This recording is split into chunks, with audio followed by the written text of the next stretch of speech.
Hi, and welcome to Enchantment of Eternity's review of The X-Files. This video is where I give a full-length, in-depth review of the entire series run of The X-Files, so I have to give a spoiler warning for the entire 9 seasons of The X-Files. If you haven't seen all The X-Files, you may not want to watch this video, otherwise some things may be spoiled for you.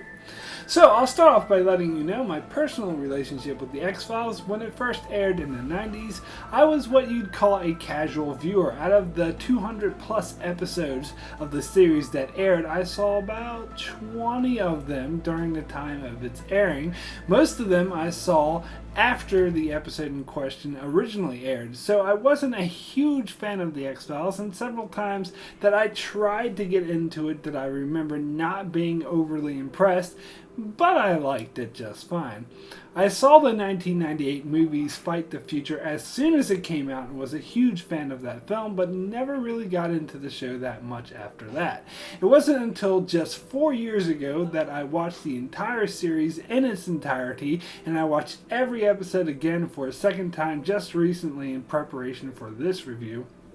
In fact, I had originally planned on doing this video along with the top 10 episode video several months ago, but I kept having to push it back because I wasn't finished watching the series yet, as it took me much longer than I anticipated to get through it all.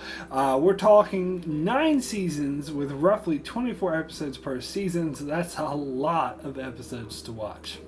However, the one thing I definitely noticed was that The X-Files was not made to binge watch, and isn't particularly a good show to binge watch. Like most shows in the 90s, it was more episodic than serialized, but more than that, it was more of a procedural drama. There are a lot of great sci-fi shows of the 90s that I love to binge on and watch repeatedly, even though they are mostly episodic in nature, such as the Star Treks, Next Generation, Deep Space Nine, Voyager, Stargate SG-1, Babylon 5, and Farscape. However, I feel The X-Files, more than those other shows, is a procedural drama, and to be honest, I don't particularly care for procedural dramas, and this has certainly affected my overall enjoyment of the series. So what do I mean by procedural drama? Well, I'm referring to shows that each episode is more about the procedure that the show is based on than anything else, and oftentimes the characters are nearly secondary to the procedure, which takes center stage, and the procedure is typically the same for every episode. Examples of procedural dramas would be ER, CSI, Law and Order, and shows like that.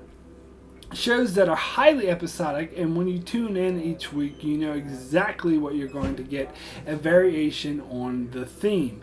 Now, that's not entirely fair to say about The X-Files, as sometimes episodes were Monster of the Week type episodes, but other times they were mythology episodes that continued with an ongoing storyline, so in that way it was a tad bit serialized, as if you watch some of the mythology heavy episodes in later seasons without seeing any of the prior episodes, you'd be totally lost as to what was going on.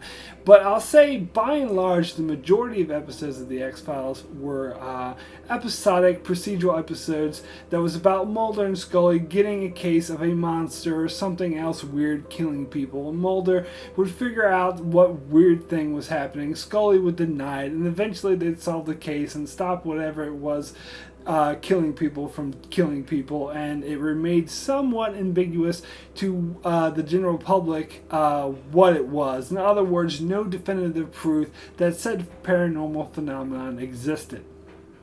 To put it in context, I like to compare it to a procedural drama I really love, which is House MD.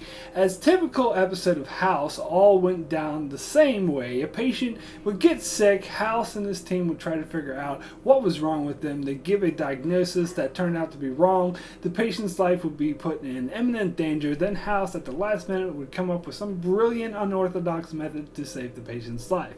However, the reason I love the show, despite that it's a typical procedural drama, was because it expanded upon the cast of characters and made them really intriguing and rich. And the character interactions were so interesting, and it overshadowed the procedural part of the show and enhanced what was essentially the same plot every week. I don't think the same can be said of the X-Files, as Mulder and Scully were interesting enough but not great, certainly not enough to carry the show. Although in later seasons it became obvious that the showrunners were making an effort to flesh Mulder and Scully out and give them distinct character traits, for the most part their character stories remained secondary to the procedural drama taking place, and I never felt as connected to them as, say, characters on the show like House, or Lost, or Game of Thrones, or even Star Trek The Next Generation. One of the main issues I had with the characters is that they never really grew that much as people. Not really.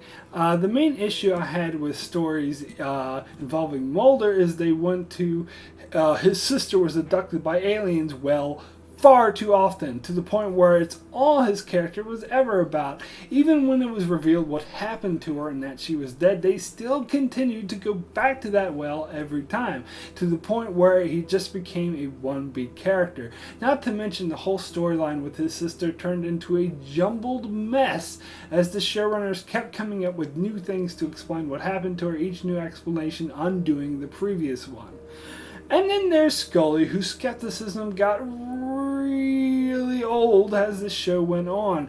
I mean, really, by the 6th and 7th seasons, she's still doubting Mulder all the time, even when she's experienced and seen an insane amount of weird shit that would turn any skeptic into a believer. Of course, eventually, she did change to become the Mulder-type believer in Season 8 when Mulder left the show and Agent Doggett was introduced to take on the role as the skeptic. When I rewatched the show this time, I knew that this was coming, that in Season 8 Scully would become the crazy believer just as imaginative as Mulder, so I was paying close attention during Season 6 and 7 to see if her character started to slowly change to build up to this massive shift, but nope.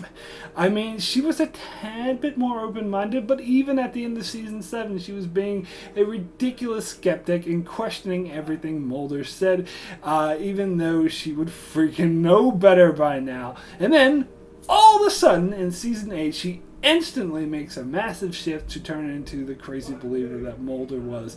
In other words, it wasn't pulled off very well, and it was obvious the writers suddenly decided to shift her character when they found out David Duchovny wouldn't be doing the show anymore. I mean, Scully's consistent skepticism got old really quick, and in often cases she seemed to be outright obtuse and going to absurd lengths to deny what was obvious and staring her in the face. So yeah, it didn't quite always work. But getting back to what I was saying about the show not being very good for binge watching, you can tell it was meant to be seen on a weekly basis over a long period of time. It's a show that's made so anyone can tune in at any time to watch a horror story about Mulder and Scully tracking down a monster or solving a murder, with the exception of the mythology episodes, of course. But all in all, it's much more like a detective or cop show, as most episodes involve a murder and were about Mulder and Scully trying to solve a crime. So it was like a detective show but with a sci-fi slant, and then sometimes we get this prolonged story about a government conspiracy to cover up an alien invasion. So as I mentioned in my top 10 episodes video, there were a lot of subpar episodes in this series that were just cheesy horror stories pulled off on a low budget and oftentimes not very good. I myself am not a fan of horror, so I always appreciated when the show took more of a sci-fi than horror slant, but I'd say more often than not the show relied too heavily on what I deem as typical horror tropes. One thing that struck me that I feel I must point out is how the show was about two FBI agents assigned to investigate cases of unexplained phenomenon referred to as the X-Files, and yet a great number of episodes, I didn't count exactly how many, but if I were to guesstimate, I would say it's at least a third of the series, they aren't investigating X-Files. Strange and unknown phenomenon just happens to find them. Isn't that a lucky coincidence that strange phenomenon just happens to find the two people whose job it is to investigate that sort of thing, when it never really happens to anyone else, certainly not more than once, yet it happens to Mulder and Scully all the time when they're not even looking for it. Isn't that a lucky coincidence? So now, let me go through the show season by season to give my opinion on each season, starting with season 1. So season 1 was the season where the show was most on the nose with their paranormal activity aspect of the show, and it used a lot of UFO and other cliches. I suppose this was the season it was most like a syndicated show. Pretty much everything was on the nose. However, its saving grace was the Deep Throat storyline, which paved the way for what would become the show's main mythology. This season also slowly developed the character of the cigarette-smoking man, who originally was just some guy standing in the background smoking a cigarette when Scully was assigned to the X-Files in the pilot episode, but then slowly popped up a few more times doing ominous, secretive things, and by the end of the season he was a full-blown villain. This season did have some classic standalone episodes like Ice, but for the most part its horror stories were silly, and I'd say overall this season was pretty low quality, but with some building blocks that would later become great. So my rating for season 1 is a 5 average. Next is season 2, which was similar to season 1, however it started to get away from the cheese and the on-the-nose UFO stories, but went more of a dark B-grade horror quality. So for the most part, I wasn't a huge fan. There were a few outstanding moments in season 2, such as further establishing the cigarette-smoking man as the main foe and introducing the storyline of the shape-shifting alien bounty hunter, and it also established Skinner, who was originally introduced at the end of season 1 as a foe that stood in Mulder's way, as an uneasy ally to the X-Files, who would eventually grow into that role. But overall, season 2 was plagued by subpar, cheesy horror episodes that made me roll my eyes. So overall, I see it as a step down from season 1, so my rating for season 2 is a 4 poor. Next is season 3, which had an amazing start, concluding the awesome season 2 finale with 2 more episodes where Mulder crossed the line by trying to reveal some highly sensitive information that turned the conspiracy to actively seeking his death, which was an amazing thrill ride where you didn't know who to trust. And then it was followed up with some great comedy episodes like Clyde Buckman's Final Repose. So I thought this was going to be a top-notch quality season, but unfortunately it didn't keep up this high quality and resorted to a bunch of low-quality B-grade stories like the tale of 2 teenage girls with psychic powers. Yeah, that was just stupid. But it got better towards the end of the season with another high-quality comedy, Jose Chung's From Outer Space, and ended with a series of great mythology episodes involving the man who can instantly heal dying people. So it may not have been an amazing season I was hoping for, but it was still an overall excellent season, by far the best the show had done to this point. So I feel this is where the show really found its footing. So my rating for season 3 is an 8, extremely good. After that came season 4, which continued in the same vein as season 3 with some great mythology episodes that further explored the alien conspiracy, including my personal favorite episode, the 2-part Tempus Fugit and Max, which I feel was the X-Files at its best. Overall, season 4 was plagued with even more subpar cheeseball episodes, including the ridiculous one where a man's tattoo was telling him to kill people. So it dipped in quality ever so slightly from season 3, so my rating for season 4 is a 7, very good. Next came season 5, which saw a massive drop in quality as there were only a few episodes this season I would call good, and those weren't as great as the previous seasons, and the horror B-grade episodes got worse and more numerous this season, as well as the season got an influx of these arty type episodes that were trying too hard to come off as artistic, but just came off as silly and boring. Plus they were trying a bit too hard to give Mulder and Scully personality. It didn't quite jive, which had established the character in the 4 previous seasons, so my rating for season 5 is a 3, very poor. After that, we got season 6, which came after the summer release of the X-Files movie Fight the Future, and saw the move of production from Vancouver to Los Angeles, and you can definitely tell because there was a massive shift in tone as the show became what I can only describe as more Hollywood-like.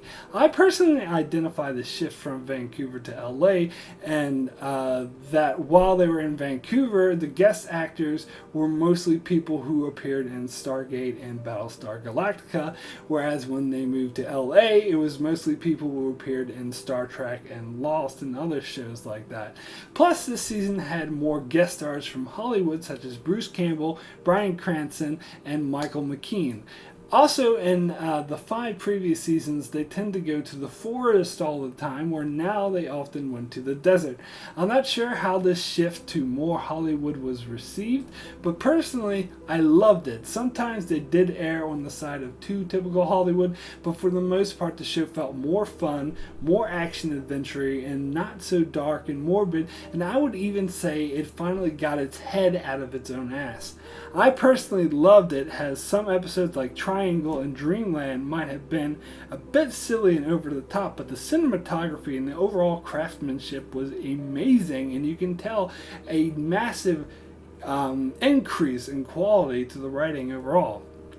And it did have some really great episodes like Monday, which involved a time loop.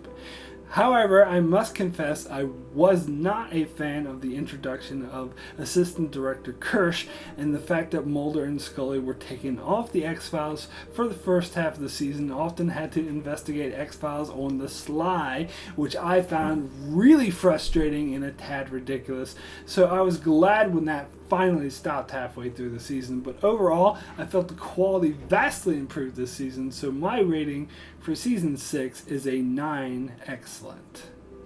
So after that was season 7, where they kept that Hollywood feel, but in my opinion, they got really lazy. It was obvious to me that they were running out of ideas and just getting sick of continuing the show. Apparently, showrunner Chris Carter expected season 5 to be the final season, as he thought they'd move on to movies after that, but Fox wouldn't let them because the show was so popular they didn't want the show to end. Likewise, season 7 was expected to be the last season of the series, as all the contracts ran out at the end of the season, and you can kind of tell that their hearts just weren't in it, as we finally got a resolution to what happened to Mulder's sister, and it sucked.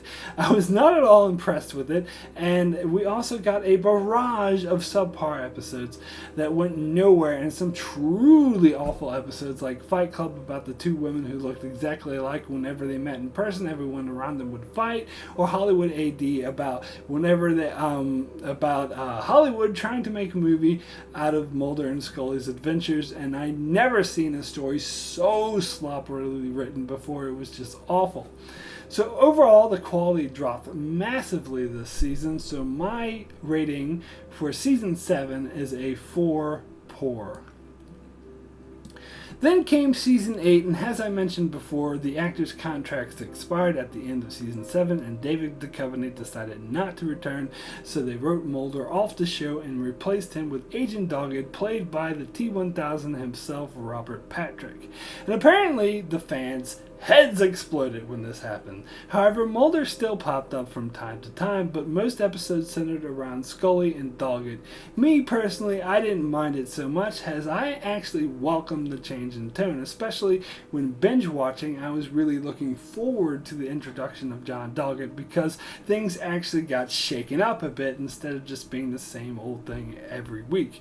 I found that the stories this year were really interesting and mostly kept me on my toes, most having to do with Mulder being hunted by the aliens or the government conspiracy or whoever. And I have to say, I actually was really digging the new relationship dynamic between Scully and Doggett, and Scully now being the crazy dreamer and Doggett playing the royal skeptic. However, on the rewatch, I knew that season 8 played up the romance between Mulder and Scully, so I was expecting that to slowly start to build up in season 7, but nope, it didn't at all. Their relationship relationship was as professional as ever. Then all of a sudden in season 8 they were lovers, and they even tried to have these flashbacks that were supposedly taking place during the time of season 7 of the show, where they started to build a romance. But come on, you're not fooling me. That was clearly not thought up until season 8, until they knew that Mulder wouldn't be a regular on the show anymore. But whatever. Overall, I think this is a much better season than it gets credit for, so my rating for season 8 is an 8, extremely good. So finally we come to season 9, and this is the season where it all went downhill. Mulder instantly vanished from the scene and didn't even make a slight appearance until the final episode. They tried to come up with some lame excuses on why he had to run off and disappear all of a sudden, but it was all too obvious that David Duchovny simply did not want to do the show anymore. And worse, they changed who was on the X-Files to Doggett and Reyes, and Scully was just someone whom they often consulted with. I gotta say, I am not a fan of Reyes at all. I did not like her character. However, Scully and Doggett together, that was one thing. But having Doggett with Reyes, I'm sorry, I lost all interest. And this, of course, wasn't helped by the fact that the majority of the episodes were subpar garbage. Apparently, they were trying to prop up Doggett and Reyes to take over the show as Gillian Anderson was leaving the following season. However, even Fox saw that the show was losing popularity because of this, and a decision to cancel the show was very wisely made. And the X-Files ended with a bang, with a great final episode. The Truth saw the return of Mulder and explored the show's rich history, while at the same time exploring the present-day super soldier storyline, which I personally quite like, and I think it gets more flack than it deserves. But overall, season 9 was a truly subpar season, where it was all too obvious the show overstayed its welcome. So my rating for season 9 is a 3, very poor. So, if I were to rate the 9 seasons in order from worst to best, it would go Season 9, Season 5, Season 7, Season 2, Season 1, Season 4, Season 8, Season 3, and Season 6 as my favorite. So overall, The X-Files was a very interesting dark sci-fi horror drama that was pulled off amazingly well at times, but was cluttered with far too many B-grade subpar episodes. I feel it would have worked much better as a series with a shorter season and fewer episodes, so it didn't just keep repeating itself so much, which is why I have high hopes for the new X-Files miniseries coming in January that's only 6 episodes. So my rating for the X-Files as a whole is a 7, very good. It's definitely a quality science fiction series worthy of remembrance, but in my humble little opinion, it can often be overrated, as it tends to rank very highly on critics' top 100 shows of all time list, often beating out shows that are clearly better than it, like Star Trek Deep Space Nine, Lost, and Game of Thrones. But again, perhaps my view is slanted by the fact I'm not a fan of procedural episode series, nor of horror. That being said, I still really enjoyed the X-Files, and I'm very glad they're bringing them back this year, and I look forward to more adventures with Mulder and Scully. So that's it for my overall review of the X-Files. You can check out my channel for many other detailed reviews of TV shows such as Dexter, Breaking Bad, Battlestar Galactica, House MD, and more, as well as a whole slew of Game of Thrones videos. And I'll be back next January reviewing each episode of the new X-Files series as it's released, so make sure you subscribe so you can keep up with all that. Thanks a lot for watching.